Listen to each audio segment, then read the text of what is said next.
Autre grand titre de l'actualité mardi dernier, des attaques complexes aux multiples engins explosifs improvisés sur l'axe Ténenkou à Massina. Elles ont visé une unité FAMA qui ralliait sa base à Ségou après son engagement opérationnel de 6 mois à Ténenkou.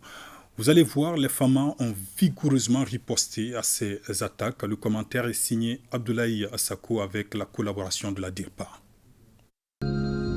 Dans un communiqué du 11 janvier 2023, l'état-major général des armées informait l'opinion de 2 attaques complexes aux multiples engins explosifs improvisés survenus le mardi 10 janvier 2023. En un premier temps entre Dia et Diafarabé et enfin entre Koumara et Massina. L'unité venait de boucler un séjour plein de succès et de dépassement de soi en zone d'opération pendant plus de 6 mois et avait pris la route pour regagner sa base d'origine, ses frères d'armes ainsi que les familles.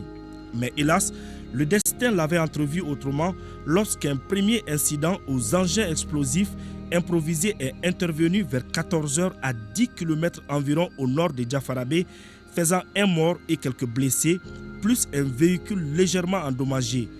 Après quelques procédures d'usage, le convoi a repris sa route lorsqu'une deuxième attaque aux engins explosifs improvisés est encore intervenue dans l'après-midi entre Koumara et Massina. Cette fois-ci, le bilan était très lourd côté FAMA avec 13 de nos vaillants soldats tombés, des blessés et un véhicule complètement détruit. La réaction ne s'est fait pas attendre, avec des renforts terrestres déployés dans la zone, suivis de ratissage et enfin un premier bilan de 17 corps de terroristes abandonnés sur les lieux. Au même moment, les assaillants ont été traqués par les vecteurs aériens, puis exploités par les forces spéciales aéroportées avec un bilan de 14 terroristes neutralisés et un blessé récupéré. Le bilan cumulé des 2 attaques fait état de côté FAMA de 14 morts, 11 blessés et un véhicule détruit.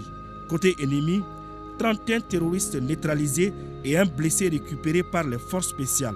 La nation malienne tout entière présente ses condoléances les plus attristées aux familles et aux compagnons d'armes de ces vaillants soldats qui se sont énergiquement battus au combat et qui ont reçu ce matin les honneurs et les derniers recueillements des frères d'armes, des familles et des alliés pour leur repos éternel.